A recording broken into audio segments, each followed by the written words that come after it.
सट्टकंदोठ दलाणु यारम सुलोयणम चंद्र समान तुंडम घोड़ाजियम चंपे पुप सोहम तम गोमटेशम प्रणमामि नित्यम। आप लोग भी बोले तम गोमटेशम प्रणमामि नित्यम तम गोमटेशम प्रणमामि नित्यम। साक्षात विराजमान गोमटेश बाहुबली भगवान की 1008 श्री क्षेत्र नैनाजी क्षेत्र के मूल नायक चिंतामणि पारसनाथ भगवान की 1008 श्री सिद्ध चक्र महामंडल विधान की परम उपकारी संत शिरोमणि आचार्य गुरु और विद्यासागर जी महामुनि राज की परम पूज्य मुनि श्री 108 दुर्लभ सागर जी महाराज की पूज्य मुनि श्री संधान सागर जी महाराज की जय। श्रद्धा से सिद्धि तक का सफर हमें दिलाता है सिद्ध चक्र महामंडल विधान। श्रद्धा से सिद्धि तक का सफर कल अपन ने जाना कि यदि हमें सिद्धि रूपी लॉटरी खुलवाना है तो श्रद्धा रूपी टिकट पहले खरीदना अनिवार्य होगा। आचार्य श्री जी के मुख से बहुत ही अच्छा कई बार सुना 2-3 बार कि शुद्ध समय सार है सिद्ध चक्र महामंडल विधान। भैया लोग तो दोनों बैठे हुए हैं और खूब विधान केवल सिद्ध चक्र ही अधिकतर तो मतलब वैसे है। और सिद्ध चक्र विधान के माध्यम से हर सिद्धि संभव होगी। असंभव को संभव बनाना है तो निश्चित रूप से यह सिद्ध चक्र महामंडल विधान हम सबको सिद्धि जब देने वाला है तो निश्चित रूप से जिस चीज को हम चाहते हैं वह भी हमें प्राप्त होगी। आज कल अपन ने 4 बातें की थी कि सिद्ध चक्र मंडल और विधान इनकी परिभाषा अपन ने कल सीख ली है। आज थोड़ा सा और आगे चलते हैं कि सिद्ध चक्र है तो संसार में कई प्रकार के चक्र हैं या नहीं है और घूम ही रहे हैं। बोले महाराज सब घूम रहे हम ही क्या घूम रहे और बड़ा मजा आता है उसमें घूमने में। क्यों? क्योंकि जो झूले में तो पैसा दे के बैठते हैं ना, वो ऐसे जो गोल गोल सा झूला होता है ना उसमें तो पैसा भी लेता है वो और आपको घुमाता भी है। ऐसे ही संसार रूपी इस चक्र में भी हमें घूमने में मजा आ रहा है। तो आज उन्हीं 4 चक्रों की बात करते हैं। पहला है धर्म चक्र, दूसरा है कर्म चक्र, तीसरा है संसार चक्र या काल चक्र और चौथा तो अपन कर ही रहे हैं सिद्ध चक्र। ठीक है ना? इन 4 चक्रों की बात करते हैं ताकि जो चक्कर खा रहे हैं वो चक्कर खाने से बच जाएं और ट्विंकल के पास में भी नहीं जाएंगे। जब चक्कर ही नहीं आएगा तो फिर आपके पास क्यों आएगा कोई। इसलिए सबसे बड़ा चक्कर तो यहाँ पर अभी कर्म का चक्कर और काल का चक्र, ये 2 चक्र हमारे लिए लगे हैं। काल का चक्र और कर्म के चक्र के लिए आचार्य कुंद स्वामी ने पंचाष्टिकाय में बहुत ही अच्छी कारिका लिखी है। कारिकाएं उसको अपन पढ़कर अपनी बात को आगे बढ़ाएं। जो खलु संसार तो जीवे तत्तो दुहोदि परिणामो परिणामादो कम्मादो होदि गदि सुगदि गदिमदि गदस्य देहो देहादो इंद्रियाणि जायन्ते ते हिंदु विषयग्रहणम तत्तो रागो वादो सोवा जायदि जीवर्षेयम भावो संसार चक्रवालम्मी इदि जिनवरे ही बणिदो अनादि निधनो सनिधनो वा। बहुत ही अच्छी बात आचार्य कुंद स्वामी हम सबके लिए प्रेरणा दे रहे हैं पंचाष्टिकाय की इस गाथा के माध्यम से कि इस संसार की क्या दशा है कि अनादि काल से यह संसारी जीव इस शरीर को पाता है और परिणाम करता है। राग द्वेष रूपी परिणाम से शुरुआत की, राग और द्वेष करता है, उस परिणामों के माध्यम से कर्म का बंध करता है। कम्मादो होदि गतिसु गति, और कर्म का बंध होने से गति से गत्यांतर को जाता है। और उसके बाद में जब गत्यांतर में गति में गया तो गतिमति गदस्य देहो, वहां पर जाकर वह शरीर को प्राप्त करता है। देहादो इंद्रियाणि जायन्ते, जैसे ही देह को प्राप्त किया, अभी अभी क्लास में अपन पढ़ के आए, इस शरीर पर्याप्ति के बाद में कौन सी पर्याप्ति है? इंद्रिय पर्याप्ति।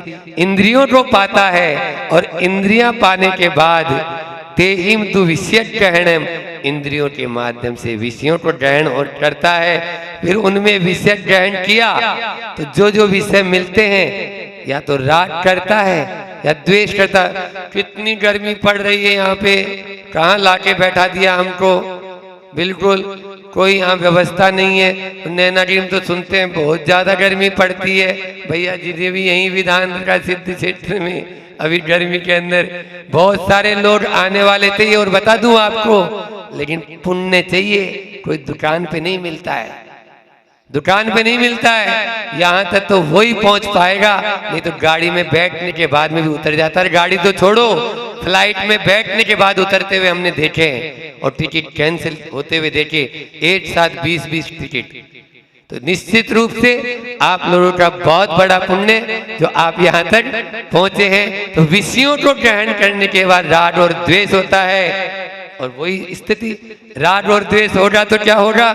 फिर से कर्म का बंध, कर्म का बंध होगा तो गति से कोई भी गति में जाएगा, और गति मिलेगी तो वहां पर फिर से उसको देह शरीर मिलेगा, शरीर मिलेगी तो इंद्रियां मिलेगी, इंद्रियां मिलेगी तो विषय मिलेंगे, विषय मिलेंगे तो राग और द्वेष होगा, राग और द्वेष होगा तो फिर से उसको यानी जो है गति मिलेगी, और गति कर्म बंद होगा, कर्म बंद होगा तो गति में जाएगा, गति में जाएगा तो फिर से शरीर मिलेगा, शरीर में इंद्रियां प्रस्फुटित होगी, इंद्रियों से फिर विषय ग्रहण, विषय ग्रहण तो राग और द्वेष होगा। ये संसार चलता रहेगा नहीं। आचार्य कुंद कुंद भगवान देखो क्या कह रहे हैं, सबके लिए ऐसा नहीं है।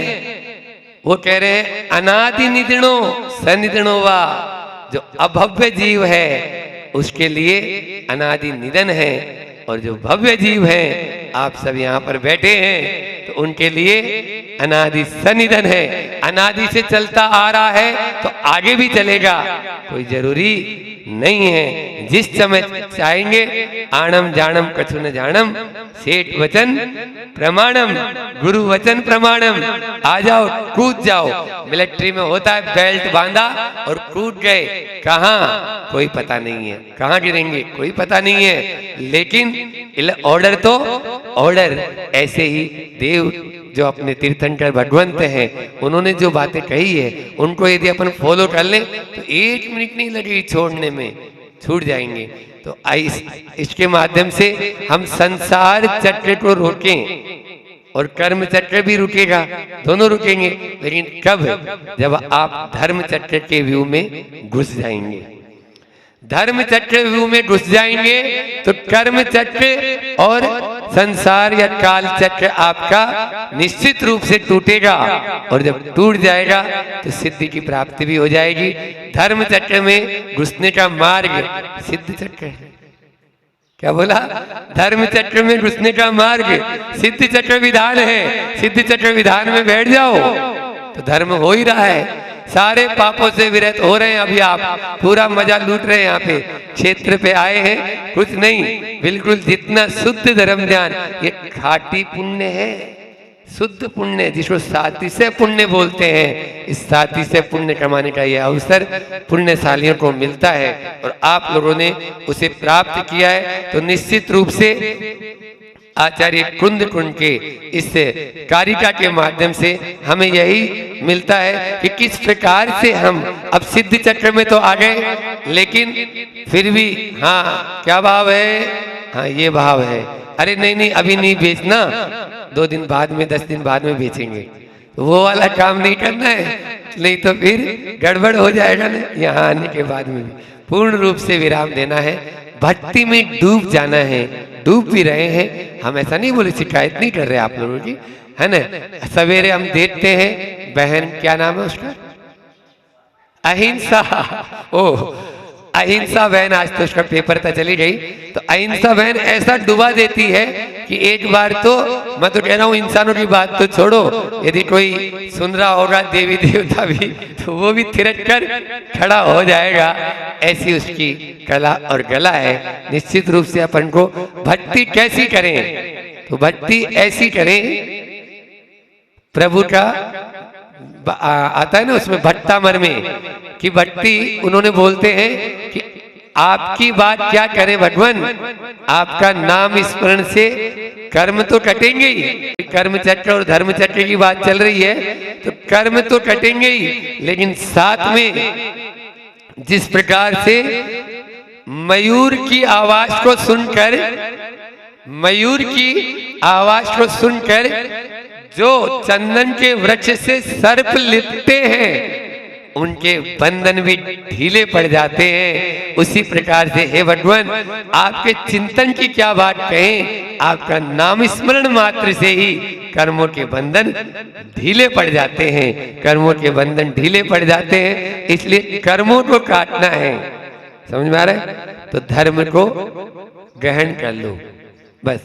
हमारे यहाँ तो काटने की बात भी नहीं करते, क्योंकि अपन तो जैन आदमी है, काट लिए, तो ग्रहण की बात करो, धर्म का पल्लू पकड़ लो, अपना आप ही कर्म तो तिरोहित होते हुए दिखेंगे। जिस प्रकार से दोनों एक साथ नहीं रह सकते, सांप और नेवला, जिस प्रकार से मयूर और सर्प एक साथ नहीं रह सकते, उसी प्रकार से धर्म और कर्म का, यानी कर्म का बंध नहीं होगा वहां पर, पुराने जो कर्म है वो भी खिपते चले जाएंगे।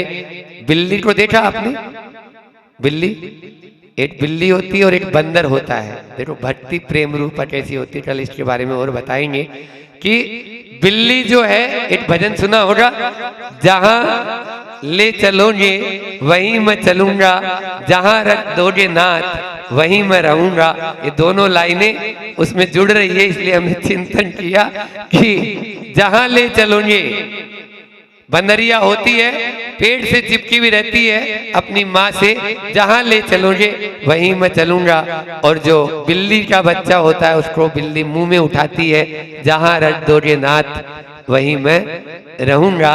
दोनों का समर्पण है, बंदरिए का बच्चे का भी पूर्ण समर्पण है, छलांग लगा रही है इस डाल से उस डाल, कोई भय नहीं, क्योंकि माँ के साथ है, और वो दांतों के बीच में पकड़ी हुई है, लेकिन उस बच्चे को कोई भय नहीं। बिल्ली का ऐसा माना जाता है, एक स्थान पे जन्म देती है, वहां से उठा के दूसरे स्थान पर लेके जाती है।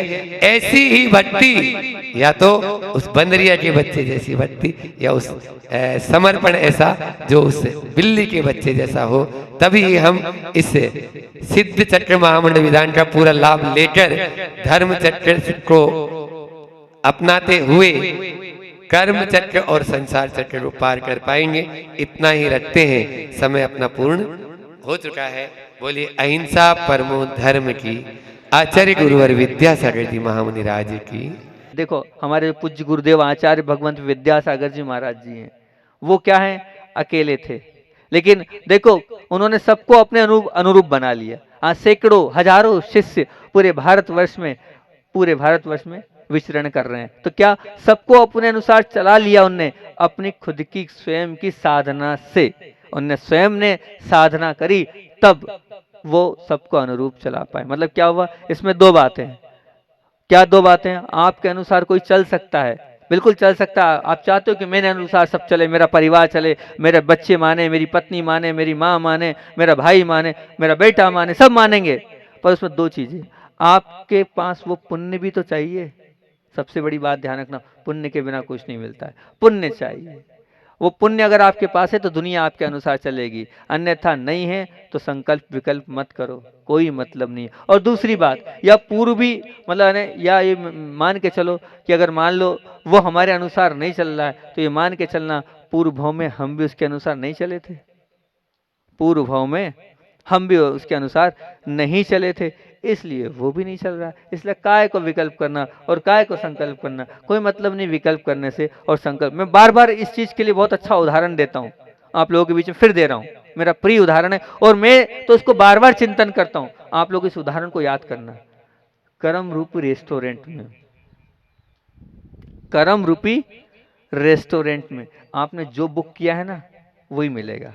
मतलब जब आप होटल में जाते हो तो जो आप ऑर्डर देते हो वही आपको मिलता है ना। आपने कचौरी मांगी कचौरी मिलेगी, जलेबी मांगी जलेबी, पोहा बोला पोहा मिलेगा, होटल में गए रोटी खाने तो आपने जो जो बोला वही मिलेगा ना। तो ये जो कर्म रूपी रेस्टोरेंट है ना, इस कर्म रूपी रेस्तरां में आपने जो आपने लिखा है वही आपको परोसा जाएगा, वही आपको परसा जाएगा। ये ध्यान रखना। कर्म रूपी रेस्टोरेंट में ऐसा नहीं होता है कि आपने मांगी खीर और आपको दे दी पूड़ी, नहीं, खीर ही मिलेगी।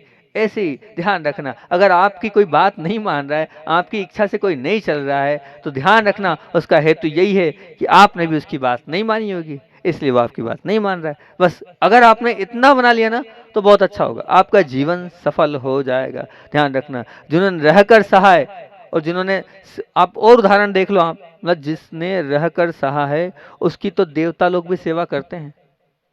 क्योंकि अगर आपने आदत डाल ली सहने की, आप उदाहरण देख लो सीता का उदाहरण। सीता के लिए देवताओं को आना पड़ा। जब परीक्षा की बात हुई, राम ने कहा कि ये क्या है, ये रावण क्या गई है, अपवित्र है, इसको अग्नि परीक्षा देनी होगी। तो वो अग्नि भी क्या बन गई, वो कैसा बन गया, वो कुंड बन गया। क्यों बना? क्योंकि वो सती थी, साध्वी थी, इसलिए बन गया। तो उसने पहले सहा है, तो देवताओं भी सेवा करते हैं। आगे एक बहुत अच्छा इस पे उदाहरण याद आ गया। एक संस्मरण तो रोजा आचार्य जी के सुनाती हैं, इसी में कर देंगे, संस्मरण में अपनी बात को यहाँ पूरी कर देंगे। बहुत अच्छी पुरानी बात याद आ गया आपके योग संयोग से। एक बार की बात है, हमारे पूज्य गुरुदेव अमरकंटक की ओर जा रहे थे। अमरकंटक नाम सुना होगा आपने। और इससे भीषण गर्मी की बात है, जब मतलब तपा चलते थे जून में, तो बहुत कम कम चलते थे हम लोग। सुबह 2-3 किलोमीटर, शाम को 3-4 किलोमीटर, क्योंकि बहुत रोड बहुत गर्म होती थी, तो हम वहां तक जा नहीं पाते थे जितना, मतलब अब मान लीजिए 4 किलोमीटर 3 किलोमीटर चले और फिर जो है धूप हो जाती थी, और शाम को भी जो है, शाम को बिल्कुल 6-6:15 पे चलते थे। एक बार की बात है, योग संयोग की बात है, पाली की घटना है। पाली करके गांव आया, वहां पर आचार्य भगवान को शुरुआत में अंतरा आ गया। अंतरा मतलब कुछ चीज आ जाती है तो आहार नहीं लेते, उसको अंतराय बोलते हैं। जैसे आहार लिया, आहार में कुछ आ गया तो आहार प्रारंभ किया था और उनको अंतराय आ गया।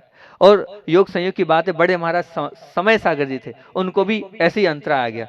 दोनों बड़े ज्येष्ठ महाराज संघ के 50 साधुओं का वो पूरा संघ था, उसमें दोनों ज्येष्ठ महाराजों को अंतराय आ गया। तो सभी ने निवेदन किया, आचार्य श्री जी ये गांव बहुत अच्छा है, आज यहीं अपन विश्राम करेंगे। और तो आचार्य ने कहा हाँ देखते हैं देखते हैं। आचार्य जी कभी कुछ बोलते नहीं। फिर आचार्य भगवान के पास दोपहर में साधु लोग गए, सेवा कर दें, घी लगा दे, कुछ वैयावर्ती कर दें। तो आचार्य श्री के शब्द थे, इसलिए याद आ गया मेरे को कि क्या कहा आचार्य श्री ने, सहोगे सहोगे तो अपने आप सेवा होगी। क्या कहा था आचार्य ने, सहोगे तो अपने आप सेवा होगी, सहने का मुझे मौका दो, अभी विकल्प नहीं करो। उन्होंने कोई सेवा नहीं करी। अब देखना, उनकी बात थी, क्योंकि वो इतने बड़े गुरु हैं, उनकी तपस्या और उनके वचनों से बात निकली, कभी झूठी नहीं होती है। सहोगे तो अपने आप सेवा होगी। अब आप मानना, उस भर गर्मी में बिना माहौल के, बिना वातावरण के, जैसे ही शाम को उन्होंने कदम रखा बाहर, वैसे ठंडी हवा चलने लग गई। जैसे ही ठंडी हवा चलने लगी और 4 कदम बढ़े नहीं पानी आना चालू हुआ, और 10 कदम बढ़े नहीं तेज मूसलाधार बारिश। ऐसी बारिश बिल्कुल कि क्या कहें, बिल्कुल आसपास कहीं बारिश नहीं, सिर्फ उसी नगर में खूब तेज बारिश होती जा रही है। आचार्य श्री मुस्कुराते जा रहे हैं और चलते जा रहे हैं। था 2 किलोमीटर का और चल लिए 5 किलोमीटर। था तो 2 किलोमीटर का कि 2 किलोमीटर जाना है, लेकिन 5 किलोमीटर चल दिए। अब देखो उनकी महानता, देखो कितनी बड़ी बात है। जब शाम को हम सेवा के लिए पहुंचे तो आचार्य भगवान से बोला, आचार्य श्री देखो, आचार्य श्री जी आपने जो कहा था, आपके देव लोग सेवा करने आ जाते हैं। तो आचार्य श्री बोलते हैं, भैया मेरी सेवा करने कोई नहीं आया। तो बोले अपने संग में जो बड़े महाराज है ना, समय सागर जी, उनको अंतराय था, उनकी सेवा करने देव लोग आए थे। गलतफहमी में हो आप लोग, उनकी सेवा करने, हमारी सेवा करने देव लोग नहीं आए।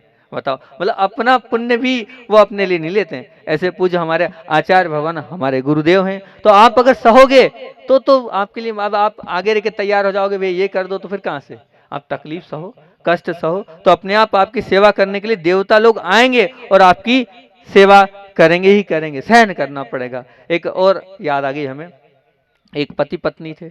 अब जो पति पत्नी थे तो पत्नी का स्वभाव बहुत तेज तर्रार था, जरा सी बात में वो गुस्सा करने लग जाए, जरा सी बात में विकल्प संकल्प करने लग जाए। तो अब वो गुस्सा करने का स्वभाव था। तो एक सज्जन ने उनसे पूछा, बोले भाई साहब बहुत अच्छा है आपका, तो आप बहुत सहन कर लेते हैं इस बात को। तो उन्होंने बहुत अच्छा जवाब दिया, बोले भैया एक बात बताओ, अब मुझे मालूम पड़ गया है कि वो बात बात में गर्म हो जाती है और उसका कोई चारा तो है नहीं, अब उसको छोड़ तो सकता नहीं हूँ मैं, और छोड़ने से कोई हल है तो नहीं। अब मैं गुस्सा करूंगा उसके गुस्से पे तो गुस्सा और बढ़ता चला जाएगा, अब और गुस्सा बढ़ते जाएगा तो क्या होगा, रस्सी टूट नहीं है। रस्सी टूटने की अपेक्षा उसका स्वभाव देख लिया कि वो गुस्सा करती है, तो अब उस गुस्से को मैं सहन करता हूँ। पर मैं ये भी तो देखता हूँ कि मेरी पत्नी की और दूसरी अच्छाइयाँ क्या हैं, मेरा पूरा ध्यान रखती है। मैं अभी अस्वस्थ हुआ था, खुद भूख रही और उसने मेरी पूरी सेवा करी, मेरे हर प्रकार से बच्चों का ध्यान रखती। थोड़ा सा इतना सा एडजस्टमेंट मुझे करना है कि उसको थोड़ा गुस्सा आता है, और इतना ही भी है कि गुस्सा आने के बाद वो नॉर्मल भी हो जाती 5 मिनट, लेकिन वो 5 मिनट सहन करना पड़ता है। वो शुरुआत की 5 मिनट जो 10 लोगों के बीच में वो मेरी ऐसी स्थिति कर देती है जिसकी हद नहीं, 10 लोगों के बीच में मेरी पूरी खिल्ली कर देती है, लेकिन वो सहन करना पड़ता है। अगर मैं सहन कर रहा हूँ तो इससे 20 साल से मैं उसको सहन करते जा रहा हूँ, तो अपने आप मेरा जीवन अच्छा बनता चला जा रहा है। तो ये आप सहन करने की आदत डालोगे तो आपका जीवन खुश हो जाएगा, और नहीं तो फिर वही होगा, 2 टुकड़े हो जाएंगे, वो अलग और आप अलग। वो उसको बदल नहीं, क्योंकि ध्यान रखना जिसका जो स्वभाव होता है वो नहीं बदलता, कितने कुछ कर लेना। तो अब ये एक्सेप्ट कर लो, स्वीकार कर लो, बस जो है वो सो है, ठीक है, जो मिला है सो मिला है। ऐसा नहीं कि पत्नी ही खराब होती, कहीं कहीं पति भी खराब होते हैं, कहीं कहीं नहीं तो आप हो गए महाराज जी, हम ही लोगों के लिए आप टांटिंग का सुनिए। एक बहुत अच्छी याद आई, तो एक बार की बात है, एक महिला थी, एकदम सत्य घटना बताता हूँ। उनके पति को ड्रिंक करने की बहुत आदत थी, वो क्या कहते हैं, दारू बहुत पीते थे। अब वो दारू बहुत पीते थे, उन्होंने अपने जीवन की घटना बताई। बोले महाराज जी क्या करें हम, अब वो बहुत प्रयास कर लिए मैंने, बहुत प्रयास करने के बाद वो नहीं माने, तो क्या करूं, अब रोज रोज झगड़ा, रोज रोज ये करना, तो बोले फिर मैंने 2 उपाय करे। उनसे बैठ के एक बार आर पार की बात करी, क्या करोगे आप, तो बोले मैं नहीं छोड़ सकता। बोले मैं, अच्छा, बोले चलो ठीक है, आप नहीं छोड़ सकते ना, आप एक काम करो, आप जिस दिन आपको पीना हो उस दिन घर में बैठ के पीना। बोले घर में बैठ के पीना, और दूसरी बात बच्चों के सामने मत पीना, और तीसरी बात जब पियो तो आपका कमरा ऊपर। तो बोले कमरा कहीं, बोले कमरा बनवा लेते हैं ऊपर, अलग से अलग, आपको जिस दिन लगता है ऊपर जाके पी लेना, पर आप हमारे साथ सबके सामने नहीं पियोगे, पहली चीज, बच्चों के सामने नहीं पियोगे, दूसरी चीज, जब तक आपका नशा नहीं उतरता तब तक हमारा और आपका कोई संबंध नहीं रहेगा। इसमें अगर आप तैयार हो तो पति ने कहा ठीक है तैयार है, कोई बात नहीं हुई। तो मैंने कहा ऐसे कैसे आपने हाँ कर दिया, तो ठीक नहीं है, पीने वाले को समर्थन कर रहे हो आप। तो बोले महाराज जी आप सुनो तो सही, आगे सुनाई।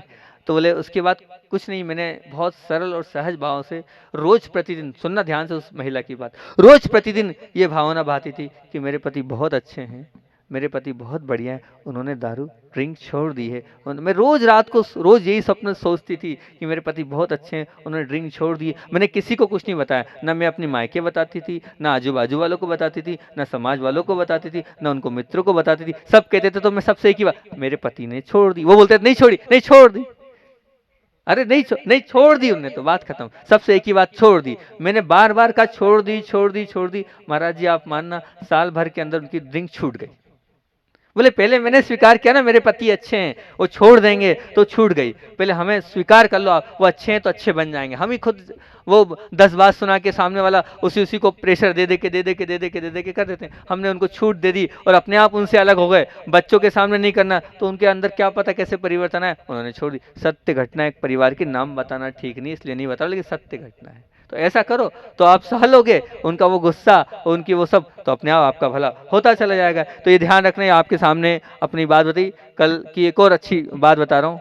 कल हम चढ़ रहे थे तो एक भाई ने पूछा, ऊपर रुके विश्वकर्मा मंदिर में, हम अंधेरा हो गया जहाँ, ठीक रुक गए। तो उन्होंने कहा महाराज जी क्या है, तो हमने उसको एक ही जवाब दिया। क्या जवाब दिया, अपने मन को अच्छा बना लोगे तो संसार की हर वस्तु अच्छी लगेगी। अपने मन को अच्छा बना लोगे, जैसे आपने इस स्थान पे बिठा दिया हमें पेड़ के नीचे लू में, हमने कहा ये स्थान सबसे अच्छा, तो ये स्थान अच्छा बन गया, बात खत्म। अपने मन को अच्छा बना लिया तो संसार की हर चीज अच्छी लगने लगेगी। और यहीं आप सोच लें, अरे कहाँ बिठा दिया, लू में बिठा दिया, गांव वालों ने अच्छा टेंट नहीं लगा, ये नहीं लगा, बात वो तो आप टेंशन करते रहो, कुछ नहीं होगा। मन अच्छा कर लोगे तो सब अपने आप अच्छा होता चला जाएगा, ये मान के चलना। और अंतिम, अपना समय पूरा हो गया, अंतिम बात क्या है? अंतिम बात बताओ मैंने क्या बोली थी? इतना करो जितनी आवश्यकता है। क्या बोला था? इतना कमाओ जितनी आवश्यकता है। क्योंकि ध्यान रखना, मन कभी भरता नहीं है। मन जो है ना वो कभी नहीं भरेगा। आप कितने ही प्रयास कर लेना, आप मन को संतुष्ट ना कर पाए हो, ना कर पाओगे। करई वालों ध्यान रखना। इसलिए जितनी आवश्यकता है उतना करोगे तो बहुत अच्छी बात है। जिसने आवश्यकता को या जिसने आवश्यकता के अनुरूप किया है, अवश्य उसके असंख्यात कर्मों की निर्जरा हुई है, उनने असंख्यात पुण्य को बांधा है। क्या बोल रहा हूँ, फिर से सुनना। जिसने आवश्यकता के अनुरूप प्राप्त किया है, रखा है, उसे अवश्य असंख्यात कर्मों की निर्जरा होगी और उसकी पुण्य की जो है बढ़ोतरी होगी। और जिसने आवश्यकता से अधिक प्राप्त करने की इच्छा रखी है, अवश्य उसको बहुत पाप बनता चला जाएगा। अगर पाप से अवश्य बचना है तो आवश्यकता के अनुसार अपने जीवन को ढालो। अगर आपने आवश्यकता के अनुसार अपने जीवन को बना लिया तो ध्यान रखना, आपका पुण्य बढ़ता चला जाएगा, सब कुछ मिलता चला जाएगा। लेकिन नहीं, हमारी संतुष्टि नहीं है, हमें तो बस चाहिए चाहिए चाहिए। लेकिन देखना, जो चाहिए चाहिए वाला है वो कभी भी उसकी वो चाहिए वाली पूर्ति कभी पूरी नहीं होने वाली। इसलिए जितना लगता है उतना अगर आपका जीवन रहा तो आप बहुत ऊंचे और बहुत ऊपर उठ सकते हैं। ऊपर उठें, यही भावना है। फिर से अपन करई तीनों के लिए, जो अपना आज का गांव का नाम है करई है, उस करई वाले के लिए पहला कहो तो बोलो करो, क से कहो तो करो। और दूसरा र क्या कह रहा है? रहना होगा तो सहना होगा। बोलो तो भैया, रहना होगा तो सहना। और ई से इतना करो जितनी आवश्यकता है। बोलिए आचार्य भगवान विद्यासागर जी महामुनि राज की। हम सब संसारी प्राणी इस संसार में भटक रहे हैं। नाना गतियों में हमारा भटकन चला आ रहा है और वो भटकन ऐसा है, कभी इस गति में कभी उस गति में। 84 लाख योनियों में हम जन्म मरण कर रहे हैं।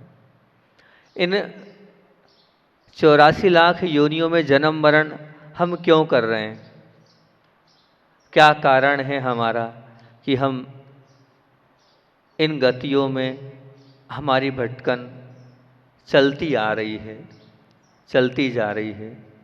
तो प्रतिदिन की भांति जहाँ पहुँचते हैं उस गांव के विषय में हम अपना चिंतन देते हैं। आज का गांव का नाम है बरेठी। तो बरेठी के विषय में आपके सामने कुछ रखता हूँ, संसार की इस भटकन को दूर करने का हेतु। तो बरेठी ब अक्षर बोल रहा है, बताओ छुपाओ नहीं। बरेठी क्या बोल रहा है? बताओ छुपाओ नहीं। और रे बोल रहा है कुछ आज अलग से, हमने कहा रेत की तरह बनो। रे बोल रहा है रेत की तरह बनो। और ठी, बरे ठी, वो ठी बोल रहा है ठीक ठाक हो पूछ तो लो।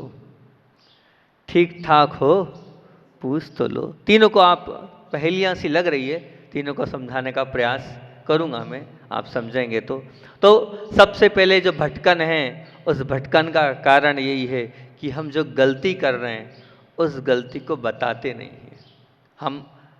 हम जो गलती करते हैं उन गलतियों के सामने, सबके सामने प्रस्तुत नहीं करते हैं। ये हमारी गलती है, इसलिए हम संसार में भटक रहे हैं। तो सबसे पहले ये बताओ छुपाओ नहीं। जीवन की गलतियों को छुपाने से जीवन की गलतियां बढ़ती चली जाएगी। और ध्यान रखना, आप अगर उनको बताते जाओगे, सबके सामने प्रस्तुत करते जाओगे, तो वो गलतियां आपकी निकलती चली जाएगी। क्योंकि गलतियां तो है, आचार्य भगवान बार बार कहते हैं कि हमने गलतियां करी है तभी तो हम संसार में अटके हैं और भटके हैं। नहीं तो हम भी भगवान के बाजू से नहीं बैठ जाते क्या? हम इसीलिए तो टिके हैं क्योंकि हम गलतियां करते जा रहे हैं। लेकिन जिन्होंने गलतियां स्वीकारी है, जिन्होंने गलतियों को छुपाया नहीं है, वो भगवान बन गया है। तो छुपाओ, बताओ, छुपाओ मत, ये बरेठी का ब कह रहा है। और एक बहुत अच्छी बात है, गलतियों को बताना। गलतियों को वही बताता है जो अपनी अभिमान रूपी दीवार को तोड़ता है और मान का गलन करता है। क्योंकि बहुत हिम्मत चाहिए अपने दोषों को सबके बीच में रखना और स्वीकार करना, मतलब आपने उस अभिमान को लात मारी है, उस अभिमान रूपी दीवार को समाप्त कर दिया है। 4 कषाय हैं, क्रोध, मान, माया और लोभ। उसमें से अभिमान मान का ही तो स्वरूप है। उस मान को आपने समाप्त कर दिया, सब कुछ समाप्त कर दिया आपने। ये मान के चलना संसार का प्रमुख हेतु आचार्यों ने कहा है। क्या है? 4 प्रकार के कर्म हैं, प्रकृति, प्रदेश, स्थिति और अनुभाग। थोड़ी सी कठिन है, नए नए बच्चों के लिए आएगा, लेकिन ये 4 प्रकार के कर्म होते हैं, प्रकृति, प्रदेश, स्थिति और अनुभाग। तो बताया है प्रकृति और प्रदेश योग के द्वारा बनते हैं, मन वचन काया की योग की प्रवृत्ति। लेकिन स्थिति और अनुभाग, महाराज जी स्थिति क्या है? स्थिति मतलब जैसे मान लीजिए जो कर्म आपने बांधा है वो जितने समय तक फल देगा वो स्थिति, 10 साल, 12 साल, 20 साल, 50 साल, 100 साल। और अनुभाग, अनुभाग मतलब उसकी पोटेंसी, अनुभाग मतलब उसकी पोटेंसी, मतलब वो फल किस रूप में देगा और कितना देगा। तो ध्यान रखना, स्थिति और अनुभाग को कराने वाला कौन है? कषाय। तो ये अभिमान जो है वो कषाय में आता है। अभिमान काय में आता है? कषाय में आता है। तो ये आप जितना जितना अभिमान कम होगा उतनी उतनी आपकी कषाय कम होगी, और जहाँ कषाय कम होगी तो ये मान के चलना आपके संसार की जो राह है वो कम होते चली जाएगी। अगर आपको संसार की राह कम करना है तो अपनी गलतियों को बताओ। जब अपनी गलतियां बताओगे तो अभिमान की वो दीवार टूटती चली जाएगी और अपने आप आपका मान गलन होते चले जाएगा। और एक बात और स्पष्ट है, एक बार कि आपने अपनी गलती छुपा भी ली, मान लो आपने छुपा लिया, तो ध्यान रखना वो एक बार की गलती जिंदगी भर आपको और पाप कराएगी। क्या कराएगी? एक बार की गलती बहुत बार झूठ का वो आशियाना बनाते ही रहेगी। एक बार की गलती है, लेकिन वो एक बार की गलती क्या करेगी? झूठ का आशियाने को तैयार करते चले जाएंगे आप। अब वो बता नहीं रहे हो आप, और बता नहीं रहे हो इसलिए उस नहीं बताने के कारण अब आप अनेक प्रकार के झूठ प्रस्तुत करते जा रहे हो, और वो झूठ से और झूठ का वो घर बढ़ता चला जाएगा। इसलिए गलतियां हो रही है, गलतियां बताओ। गलतियां बताओगे तो बहुत अच्छी बात है। गलतियां बताने से स्वयं की शुद्धि होती है। क्या? गलतियां बताने से स्वयं की शुद्धि होती है, और छुपाने से बुद्धि भ्रष्ट होती है। अगर आप बताओगे तो स्वयं का खुद को आप पवित्र पावन बनाओगे, और आप छुपाओगे तो अपने आप को स्वयं को समाप्त करते चले जाओगे। गलतियां छुपाने वाला अपने से तो छल कर ही रहा है, क्योंकि वो स्वयं से भी छल कर रहा है, और पूरी दुनिया से वो कैसा व्यवहार कर रहा है? कपटी और मायाचारी का व्यवहार कर रहा है। क्योंकि वो गलती कर रहा है, और गलती करने के बाद ना तो वो अपने बड़ों को बता रहा है, ना अपने मित्रों को बता रहा है, ना अपने साथ वालों को बता रहा है, और क्या कर रहा है? वो स्वयं को भी नहीं स्वयं से भी छल कर रहा है, और सबके साथ, पूरी दुनिया के साथ वो कपट कर रहा है, मायाचारी कर रहा है। इसलिए आज का विषय यही है, बताओ छुपाओ नहीं। अपना कल्याण करना चाहते हो, गलती सबसे होती है, गलती है तभी तुम संसार में अटके और भटके हैं। बताओगे तो बहुत, लेकिन एक बात ध्यान रखना, गलती सबको नहीं बताना। अगर आपसे कोई गलती भी हो जाती है तो सबको नहीं बताना। किसको बताना चाहिए महाराज जी? तो गलती किसे बताएं? ध्यान रखना, जो सच्चा है और हितैषी है। जो व्यक्ति आपको लगता है मेरा हितैषी है, मेरा हित करने वाला है, उसी को अपनी गलती बताना, सबको नहीं बताना। दूसरा, जो आपके लिए उपकारी है, लगता है कि ये मेरे लिए उपकारी है, इसने सदैव मेरे लिए उपकार किया है, आगे भी करेंगे, और पहले भी इसने बहुत उपकार मेरे पे किए, उन्हीं के सामने अपनी गलतियों को स्वीकार करना। ये ध्यान रखना, आगम में आता है कहाँ अपनी गलतियों को प्रस्तुत करना चाहिए। तीसरा, जो समीचीन मार्ग बताने वाला हो, लगता है कि हाँ ये समीचीन मार्ग बताने वाले हैं, हमें अच्छे स्थान पर पहुंचाने वाले, वहाँ लगता है कि नहीं मिल रहा है तो कुछ मत करो, आप तो बस पहुंच जाओ सच्चे गुरु के चरणों में, और सच्चे गुरु के चरणों में जाकर अपनी उस गलतियों को स्वीकार कर लो, अपनी उन गलतियों को बता दो। अब बता दोगे तो आप ये मान के चलना, आचार्य भगवान बार बार कहते हैं गलती होती है और गलती हो जाए, आपने हृदय से उसको स्वीकार कर लिया, 25% समाप्त। 25% तो आपने हाथ उठा कायम कर लिया, समाप्त। फिर उसके बाद आगे बढ़े और अगर उसी गलती को गुरु के समक्ष जाके कह दिया कि आचार्य भगवान, हे महाराज जी, हे माता जी, जो भी आपको लगता है, जो पूज्य मिलते हैं आपको, जहाँ मिलते हैं उनके सामने आपने उसको प्रस्तुत कर दिया, और प्रस्तुत करने के बाद आचार्य जी जिनके सामने निवेदन किया उनने अगर आपको कुछ प्रायश्चित दे दिया, 50% समाप्त, 75 हो गई। और 75 के बाद बाकी बची 25%, वो आप जो प्रायश्चित दिया है उसको आप खुशी खुशी स्वीकार कर लेना और बड़े उससे आप कर लेना, वो आपकी गलती इस भव की इसी भव में निपट जाएगी। चाहते हो तो वो सस्ता सौदा है, स्वीकार करते चलो और गुरुओं को, अपने पूज्य लोगों को, उपकारियों को, जो हितैषी है उनको बताओ, उनसे कहो कि मैंने गलती कर दी है, कुछ ना कुछ प्रायश्चित दो। तो ये भी जरूरी है, गलती हो तो उसको बताओ। बताने के बाद वहाँ बहुत से लोग आते हैं और गुरु के चरणों में बताते हैं और उनका वो कहते हैं कि महाराज जी सच बताएं, मैंने बहुत बार विधान किया, मैंने बहुत बार उपवास किए, मैंने बहुत बार मालाएं फेरी, लेकिन जब आपने कुछ प्रायश्चित दिया उसकी जो करने की खुशी थी वो मैं जो अनुभूति में बता नहीं सकता। पहले भी विधान किए मैंने बहुत, लेकिन इस बार का विधान आनंददायक था।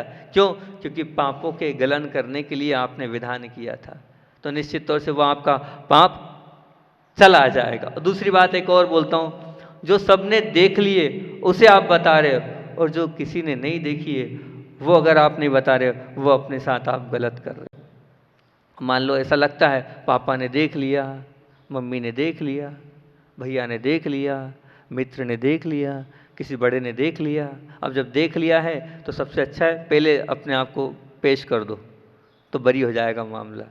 तो ये तो क्या है, ये आप अपने आप से दगा कर रहे हो। मतलब सबने देख लिया है तो आप बता रहे हो, ये ठीक नहीं है। जो सबने देखी है उसको बताने से क्या मतलब, जो नहीं देखी वो बताओ। अब उसमें मान लो ऐसा कर लिया आपने कि बड़ी बड़ी गलतियां तो छुपा रहे हो और छोटी छोटी बता रहे हो सबके सामने, बताने के लिए कि सब लोग समझे कि देखो छोटी छोटी गलती बताता है, ये बहुत अच्छा है, ये तो बहुत बिल्कुल आके रख के बता, मम्मी हमसे ये गलती हुई, पापा हमसे ये गलती हो गई। छोटी छोटी गलतियां आप प्रस्तुत कर रहे हो, लेकिन बड़ी बड़ी गलतियों को आप छुपा रहे हो। ये भी आप अपने आप से धोखा कर रहे हो, ये भी आप अपने गुरु से धोखा कर रहे हो। मान लो अच्छा ऐसा हुआ कि बड़ी बड़ी गलतियां तो आप बता रहे हो, लेकिन छोटी छोटी गलती को गलती ही नहीं मान रहे हो,